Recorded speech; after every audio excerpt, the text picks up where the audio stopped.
Están aquí conmigo Damián Jaimovich, ya del cuerpo estable del programa, comunicador en temáticas urbanas, Gabriel Puricelli, sociólogo, y hoy se incorpora Martín Calos, economista, bueno, hablemos de las elecciones que se vienen. Bueno, a mí me gustaría retomar lo que decía recién, lo que recordábamos de la semana pasada, de Andrés Snitkovsky.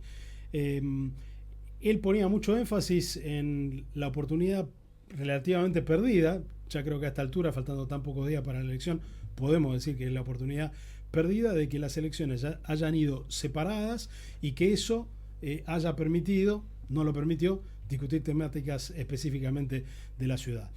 Digo, no lo permitió como una evaluación muy genérica, porque no hay que restarle mérito a algunas candidatas y candidatos que sí han priorizado las cuestiones de la ciudad, aunque hemos visto incluso a un candidato que probablemente sea el que llegue primero el domingo, que después de hacer campaña casi un año entero centrado en cuestiones de la ciudad, también eligió en los últimos días empezar a dar amagues de política nacional. En ese sentido, la oportunidad perdida no es nada más que imputable a las candidatas y los candidatos, o a los partidos y a las alianzas, sino también al hecho de haber prescindido de las PASO para organizar la oferta electoral de octubre. Y entonces las elecciones de la ciudad, separadas de las nacionales, como muchos de nosotros creemos que siempre deberían haber estado, están siendo desaprovechadas también por ese factor sistémico. No habiendo primarias abiertas, simultáneas y obligatorias para ordenar la oferta de octubre, tenemos 17 listas que van a ordenar una oferta de seguramente muchas menos listas en octubre. Y ahí es donde nos metimos definitivamente en la trampa nacional, porque si se ha discutido poco de las cuestiones de la ciudad, es básicamente porque al no haber PASO estamos usando las PASO de la ciudad de Buenos Aires para ordenar la oferta en política nacional de la ciudad de Buenos Aires de cara a octubre. A ver, yo extraño las PASO, perdón que me metí, yo extraño las PASO, o sea, esto de que haya 17 listas. Si hubiera habido PASO, iba a votar 17 listas y te quedaban la mitad, te iban a quedar para las generales. Pero ahí tenés vos decís, se están ordenando las internas de esos partidos a cielo abierto. Pero ni siquiera se terminan de ordenar, porque no es que realmente gana alguien, no es que realmente a partir de ahora surgen liderazgos, que es lo que en esa política nacional se está esperando. Estamos hablando simplemente de que vamos a ir, no va a cambiar mucho nada del día posterior, seguramente, a nivel nacional, más allá de la lectura de quién ganó, pero la interna no se ordena así. Fundamental esto que dice Martín, porque si hubiera habido las PASO que Martín y yo, y seguramente todos en esta mesa, estamos ya extrañando, el retirarse de las elecciones no es voluntario, está inscrito ya en la norma de la ley. Con lo cual, es cierto que si las hubiera habido, habríamos pasado seguramente de 17 listas a 6, 8, 9. Ahora ni siquiera tenemos la garantía de que la oferta de la ciudad de Buenos Aires para las elecciones nacionales esté igualmente ordenada, porque nadie tiene la obligación de retirarse y dependerá de la grandeza, del espíritu constructivo o de cualquier otra cualidad positiva para que algunos de los que obviamente no van a poder llegar a elegir diputados nacionales en octubre se retiren. Pero eso queda voluntario y en el caso de las PASO hubiera sido obligatorio. Sí, y te diría todavía con un agravante que puede esto digamos, esto de la ausencia de las internas abiertas hace que la multiplicidad de ofertas de algunos de los sectores políticos pueda quedar sobre representado dentro de lo que es el espacio de la legislatura. Entonces, realmente esto, digamos, puede generar desequilibrios a futuro que bueno, que los vamos a terminar pagando los ciudadanos, ¿no? Es importante esto que decís, porque muchos nos despertamos a la mañana ilusionados con que a la derecha le va a ir mal porque está muy dividida. Pero efectivamente, si hay muchos de los partidos pequeños no logran ingresar a la legislatura, esta derecha repartida en 3 y hasta 4 listas tal vez sume más legisladores que los que hubiera sumado con una oferta ordenada. Así es. Claro, esa cuenta habría que hacerla, porque yo lo que pensaba es que todo se va a terminar cocinando finalmente dentro de la legislatura.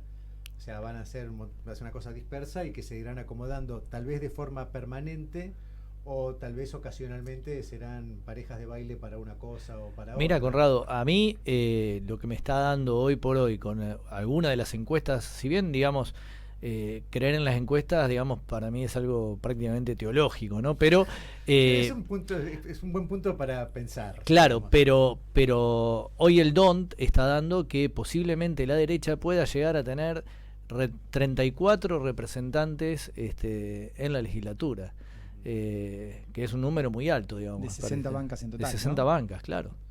Una mayoría propia. Una mayoría muy importante. Menos, ideológicamente hablando, digamos. Se pelearán en lo partidario. Claro, y aparte sabiendo, digamos, que en general son los que acuerdan. Ahora, es cierto que va a entrar en juego después, bueno, cómo se horadan unos grupos a otros. Y esto también es malo para la gobernabilidad, digamos, de la ciudad, ¿no? Pero ojo, porque vos estás diciendo que sacarían 34, si las encuestas fueran ciertas, si ese escenario es el real, también porque saca más del 50% de los votos en esta elección. Exactamente. Todos esos. O sea, sí. Estamos en una ciudad que le das una oferta electoral fragmentada con muchas opciones de derecha y vuelve a votar a esas opciones de derecha, teniendo también todas las otras 10 opciones de izquierdas yo creo o de centro, ¿no? Yo creo que hay un problema para mí de categorías. Yo no los definiría como derecha o izquierda, sino como unitarios y federales.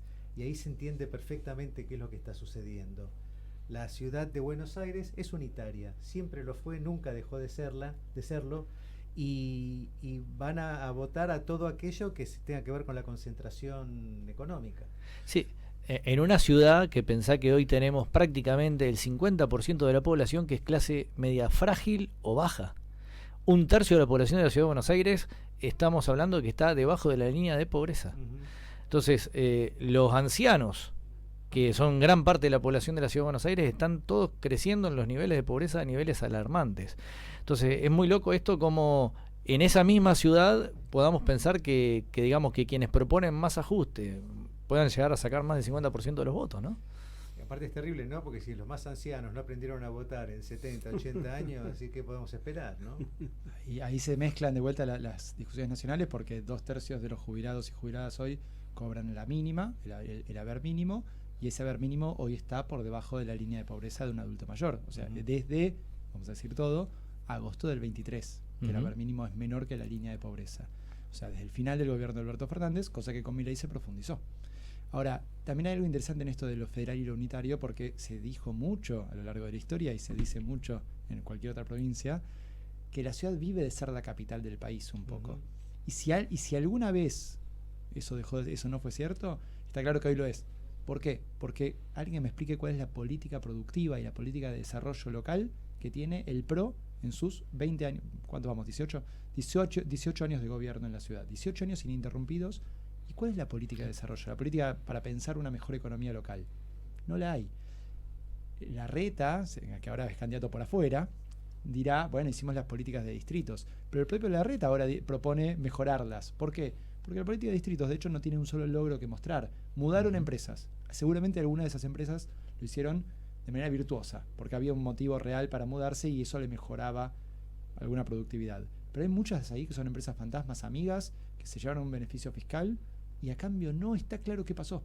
No hay ningún tipo de rendición de cuenta, ningún tipo de informe, ningún tipo de estudio propio de la ciudad de cómo ese costo fiscal, ese subsidio, esa exención que está poniéndole a las empresas amigas, porque insisto, el único gasto que hace la ciudad que está aprobado es la supervisión de eso, los contratos de quienes trabajan en esa área que supervisan y tienen el derecho de elegir a las empresas, ¿no? Bueno, en esos distritos, el distrito tecnológico, el de las artes, el del vino, el deportivo, todos estos que han ido creando, no hay ningún tipo de conocimiento y es de qué pasó, de para qué sirvió. Y es la única política productiva. Y te voy a decir algo más, Martín. Vos pensás que el presupuesto, bueno, esto lo tenés mucho más claro que yo vos, pero el presupuesto de la Ciudad de Buenos Aires, estamos hablando hoy de un presupuesto prácticamente de 14 billones de pesos, ¿sí? Para 3 millones de habitantes. 14 millones de pesos. Exacto, sí. 14 billones. La provincia de Buenos Aires, toda la provincia de Buenos Aires tiene aproximadamente 17 millones de habitantes, un presupuesto de alrededor de 32 billones de pesos. O sea, fíjate la desproporción que hay de la riqueza que tiene la ciudad de Buenos Aires para tener prácticamente el 50% de la población de clase media frágil para abajo. O sea, digo, realmente es una ciudad que de alguna manera tiene que cambiar la óptica, porque realmente acá debería vivir todo el mundo mucho mejor de lo que vive. Y con una infraestructura que se, perdón, Puri, con una infraestructura que se deteriora. Digo, la infraestructura que también en muchos casos todavía la tenemos heredada de cuando éramos la capital federal, y entonces tenías el puerto, el edificio del puerto te lo construyó Nación, ¿sí? Y así un montón de cosas. Pero ¿cuál es la gran inversión en infraestructura que ha hecho el gobierno de la ciudad con esa plata? No brilla por su ausencia, ¿no? Te han prometido medios de transporte fastuosos. El subte que iba a crecer. No, el subtren Metrocleta, peor. el subte. ¿Cómo vamos a no estar haciendo un solo metro de subte desde hace un par de años? Ahora también el ex jefe de gobierno se acordó que podría haber hecho subtes y lo propone para su próximo. ¿No? Para si es legislador ahora. Bueno, volvemos. ¿Cuál es la infraestructura que está haciendo la ciudad para mejorar las condiciones de vida, la vivienda, el transporte público, que funciona cada vez peor? Ni hablar de la infraestructura productiva, ¿no? Las telecomunicaciones. Estamos en una ciudad bastante rica y hay lugares que no tenés todavía señal de telefonía, o se te va. Digo, hay cosas que realmente son de una ciudad que no tiene los recursos de Buenos Aires. Buenos Aires los tiene y no los aprovecha. No solamente eso, sino, por ejemplo, 3.000 millones de pesos va a invertir la ciudad para modificar el caño de Aiza que pasa debajo del Paseo Gijena, que es un negocio de Bausili y de Caputo, ¿sí? Donde contá ese negocio porque es una guarangada. Ese es fabuloso, es fabuloso. Prácticamente la ciudad tenía un terreno, que era el terreno que ocupaba el estacionamiento del hipódromo, ¿no? Eso estaba dentro de lo que era la urbanización parque, digamos, del Parque 3 de Febrero. La legislatura vota un cambio de zonificación para permitir construir ahí un shopping. O sea, cambia el uso, que tenía que volver a ser parque, lo cambia para construir un shopping. Un shopping que está, digamos, financiado por una empresa que es Anker, que es la empresa, digamos, de Caputo y de Bausili. ¿Qué pasa? Pasaba un terrible caño de troncal de Aiza por debajo de este terreno. Claramente esto producía un problema de un riesgo edilicio para el shopping. Entonces la ciudad decide, ¿sí?, invertir finalmente 3.000 millones de pesos de todos los ciudadanos. Aclarando que Aiza le avisó a la ciudad, no pueden construir arriba, no pueden construir arriba porque yo tengo unos caños, no se puede construir arriba de esos caños, porque yo tengo que tener acceso a los caños si se rompen. Lo cual no hacía más que fortalecer la idea de que estaba buenísimo que se hacía un espacio verde y que por abajo pasa el caño. Exactamente. No contento con eso, entonces la ciudad no solo hace la obra, se hace cargo de la obra con 3.000 millones de pesos de nuestro erario público, sino que además, por los problemas que le generó en la construcción, a la empresa Anker, la empresa, como la que se haya heredado ahora esa concesión, no sé hasta qué año no le va a cobrar. Durante 8 años no van a pagar canon, ¿sí? Durante 8 años de los, ahora te digo bien, pero son 20 años en total de concesión, durante 8 años no pagan canon. Y después se verá, de acá a 8 años. Pero imagínate, no hay forma de recuperar esa plata. No hay manera. Perdió plata la ciudad. Voy a hacer un cambio de tema, después vamos a volver sobre esto. Todos saben, falleció Pepe Mujica a los 90 años, realmente una larga vida militante. Y vamos a estar hablando ahora con Ciro Cabrera, quien desde los 14 años milita en el Frente Amplio, que se creó en el febrero del 71. Secretario de Organización del Encuentro Nacional de Estudiantes Secundarios en el 73 e integrante de la Dirección Nacional de la Juventud Demócrata Cristiana Uruguaya hasta el 75. Desde ese año hasta el 81 estuvo en la clandestinidad, en el 82 se vino a la Argentina, fue secretario general de la Juventud de Humanismo y Liberación del Partido Demócrata Cristiano Argentino y después adscrito a la Secretaría General de la Juventud Intransigente. Codirector de la campaña presidencial Vicente Zamora, militante del Frente Amplio Uruguayo en el exterior. Estamos entonces en contacto telefónico con Ciro Cabrera. Ciro, buenas noches. Hola, buenas noches. ¿Qué tal? Un gusto. Acá Conrado Geiger te saluda. Bueno, un gusto. Para recordar una reflexión sobre Pepe, que supongo que todos, yo sin haberlo conocido, podría hablar un largo tiempo, pero me encantaría tener tu testimonio como alguien que lo realmente lo conoció. En primer lugar, bueno, es difícil no ser reiterativo con todo lo que estas últimas 24 horas el mundo se sacudió. Y cuando digo se sacudió es porque he vivido cosas personales en algún lugar del mundo que me sorprendieron el alcance del PP y sus reflexiones. Y aparte el ejemplo de vida. Entonces se torna difícil. Te puedo decir sí que quienes militamos en el Frente Amplio desde el inicio lo recibimos junto a todos sus compañeros que habían pasado en la cárcel y que en alguna etapa no habíamos compartido la misma estrategia. El Pepe y los compañeros que habían estado presos junto a él se sumaron en 1989 al Frente Amplio. El Frente Amplio es desde 1971, es una coalición de partidos políticos, aunque todo el mundo le diga el partido político del Frente Amplio es una coalición de partidos, y allí están desde los inicios comunistas, socialistas, demócratas cristianos, gente de los partidos tradicionales y también, obviamente, independientes.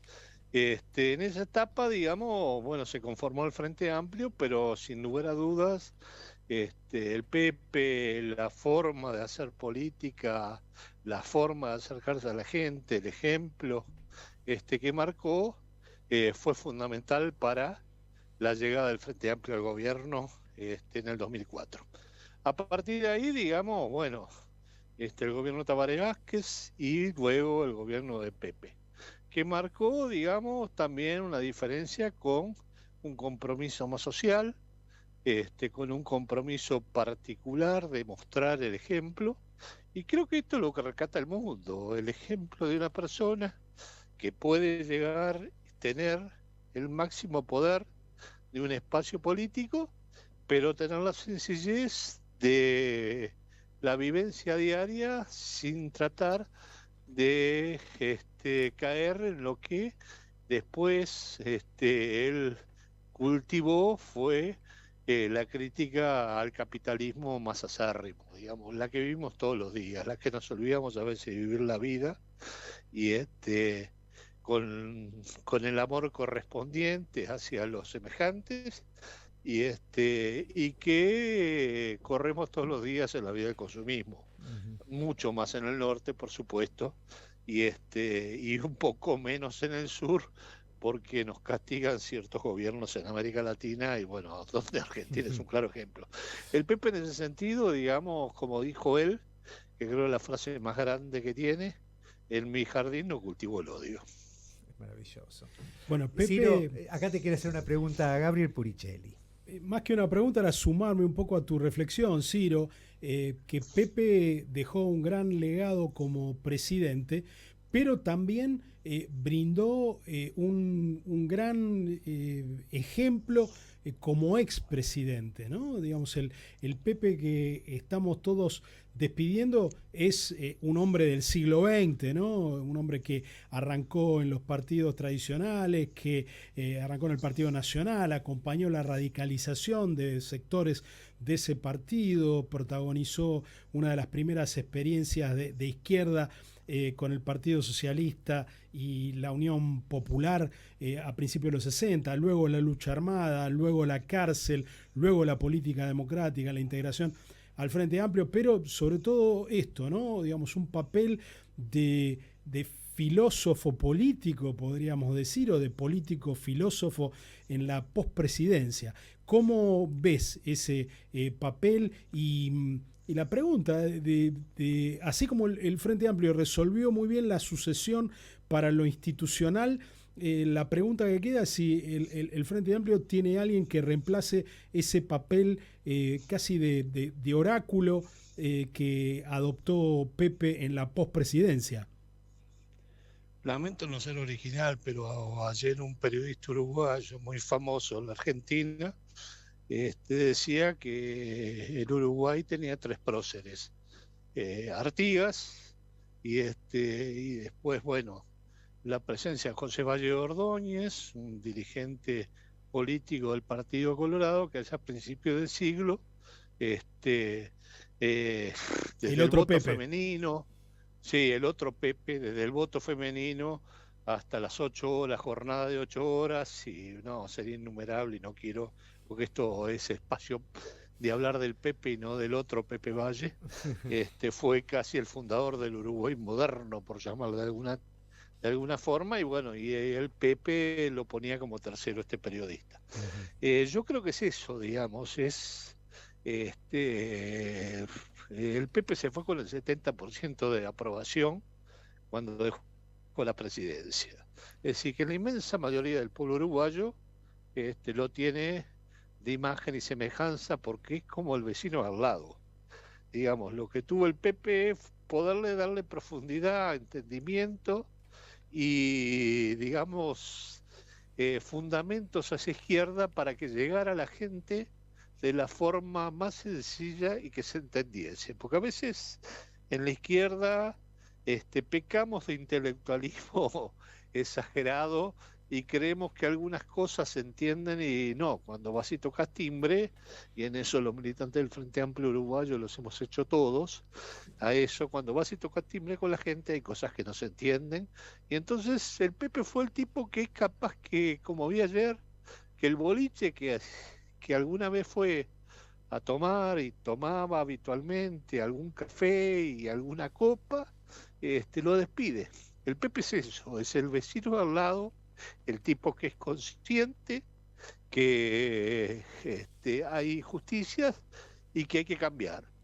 Y bueno, eso llevó a que, bueno, el mundo se sorprendiese porque además, sumado a eso, fue un tipo que donaba el 80% de su ingreso en función para la educación por un lado y para un plan Juntos cuando fue gobierno donde la gente contribuía. Y a lo que se sumaron miles de voluntarios. Así que, digamos, es difícil entender las cosas desde la visión intelectual porque hay gente que rompe con los espacios normales y el espacio normal que uno ve son de dirigentes políticos que muchas veces se burocratizan, que cuando llega el poder no responden y no son capaces de ver o de vivir los problemas diarios del vecino. Así que es eso, qué sé yo. Yo particularmente hoy publiqué una anécdota que me pasó a mí, que por suerte tengo bastantes viajes por el mundo, y en uno de esos, en el aeropuerto de Dubái, iba con mi pareja argentina de aquel momento, y bueno, cuando vos subís al aeropuerto, cuando llegas al aeropuerto de Dubái al mostrador, te atiende gente uniformada de Emiratos, de la línea aérea de ellos, pero en realidad te das cuenta que son agentes de inteligencia y servicios secretos que, bueno, que están para custodiar que no haya ningún atentado en una zona que en cualquier momento puede llegar a ser conflictiva. El tipo me agarró y lo primero que ve cuando ve mi pasaporte me dice, Uruguayan. Y después de ahí se dio una cosa que nos sorprendió, me sorprendió a mí, le sorprendió a mi pareja que estaba atrás, porque te hacen hacer cola de a uno, y bueno, el tipo me empezó a preguntar si era cierto que el Pepe usó un Fusca, si era cierto que el Pepe donaba el 80%, si era cierto que, etcétera, etcétera, etcétera. Todo lo que conocemos del Pepe. Y obviamente cada vez que le decía que sí a su pregunta, golpeaba el mostrador y hacía un gesto levantando las manos. Y finalmente, después de que termine esta especie de interrogatorio en un inglés chamullado, tanto por él, pero mucho más por mí, el tipo me dice, Uruguayan, y me hace el gesto de que pase. Y me entrega el pasaporte, por supuesto. Cuando voy hasta salvadoreña atrás, me dicen, Uruguayan, greeting for Mujica. ¿Está? Y yo te juro que me quedé duro porque... Y en eso estaba mi pareja, entonces el tipo como estaba atrás no sabía si era mi pareja o no, y me pregunta, me dice, ¿es su pareja? Y le digo, sí, y me dice, sí, lady, y la hace pasar. directamente. Obviamente cuando iba por el fue la única de los 400 y pico pasajeros del avión que no le pidieron el pasaporte. Y entonces cuando voy en la manga para subir al avión, le digo a mi pareja, y bueno, venís con un uruguayo y del Frente Amplio, aprendé. Hoy mi pareja, pareja se reía y me mandaba un mensaje, aparte después de haber visto, porque decía, ¿te acordás? No lo podía creer. Y eso, digamos, fue el Pepe, llegó a tipos que uno no puede imaginar, porque en un momento ese mismo servicio de la conversación me dijo, ojalá los líderes nuestros fueran igual que Mujica. Claro, claro. Entonces, esa es la realidad de la gente, digamos. Buenísimo. La gente, lo normal de la gente es que vive en otro contexto que vive en los sectores del poder. Y tener poder no es solamente un poder económico, sino también existe el poder político. Claro. Y bueno, y en esto, lamentablemente, muchas veces nuestros dirigentes políticos están, digamos, bastante lejos de las imágenes, digamos, del normal de los problemas diarios del pueblo. Y eso se nota. Bien. Es un momento donde, inclusive como autocrítica, el Frente Amplio también necesita retrotraerse y verse a sí mismo. Buenísimo, Ciro. Igual hubiese preferido cortar con la anécdota risueña esa y no empezar a bajonearnos. Así que te agradezco muchísimo tu testimonio y recordémoslo a Pepe y que sirva de ejemplo, que es lo que deja ahora, ya cuando ya no está. No, creo que está. Mirá, yo publiqué tanto esta anécdota como otras cosas en las redes y la verdad, si bien tengo mucha gente en las redes, me sorprendió de todos los lugares del mundo. Claro. Gente, y de todos los lugares del mundo, gente que me contaba anécdotas personales que había pasado por el tema Mujica. Obviamente muchos eran uruguayos y otros no. Claro. Y eso fue lo que me sorprendió.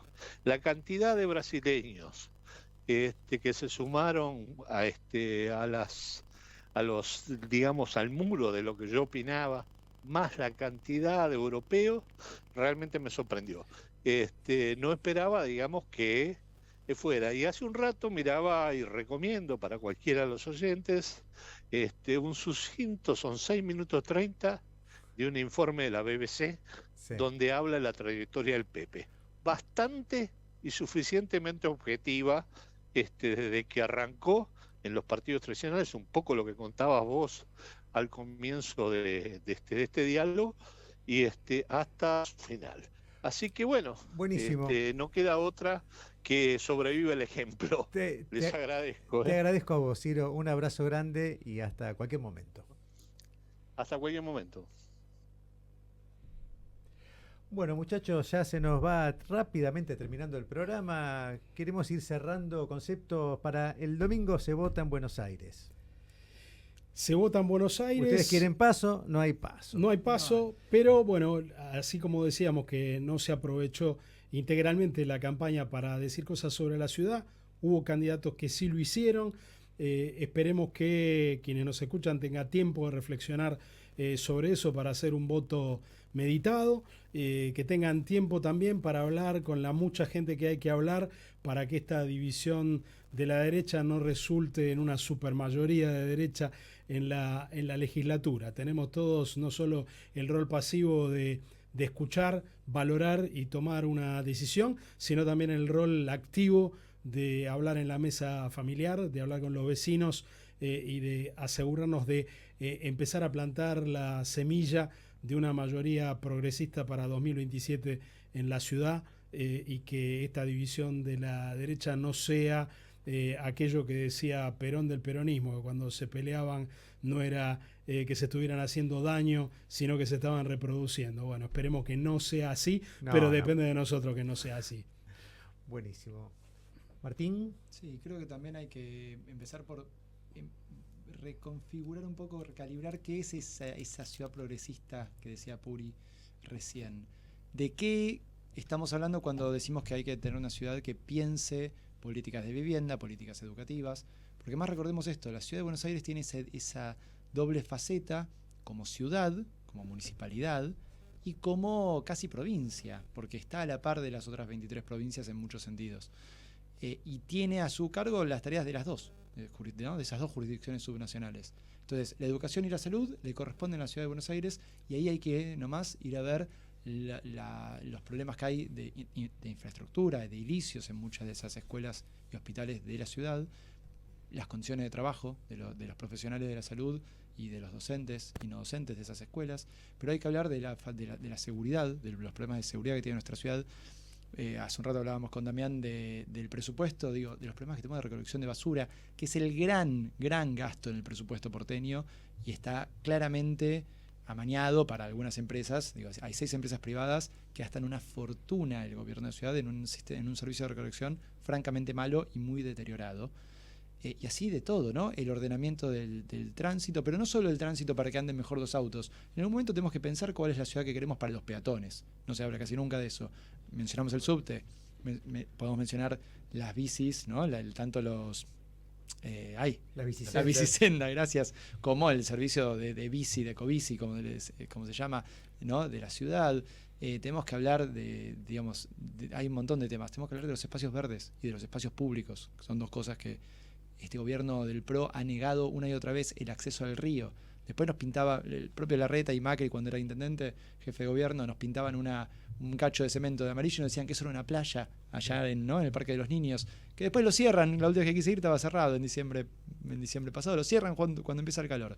Tiene esas genialidades este gobierno, donde te pintan un pedazo de playa para hacerte olvidar que toda la costanera está inutilizable, porque cuando no la tienen concesionada, directamente la privatizan. Bueno, cortar con los curros de las concesiones de los amigos. Hay un montón de cosas para pensar una ciudad en la que podamos vivir mejor. Los recursos están, no puede ser que no tengamos el interés y si quieren la inteligencia para hacer las cosas un poco mejor en la política porteña.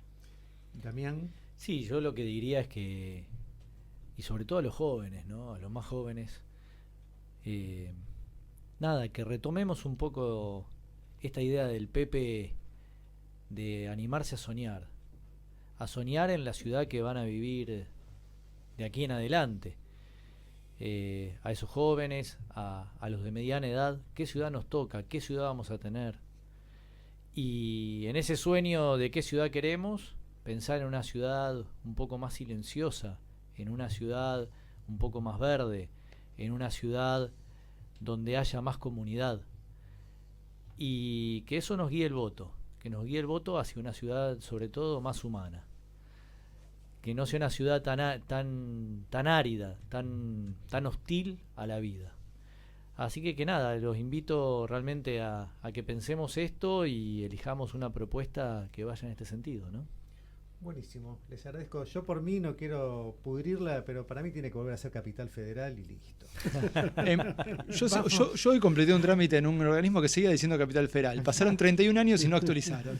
No lo puedo creer. Espero que sean videntes. Bueno, vamos a escuchar a 2 grandes maestros de nuestra música popular. Adelante.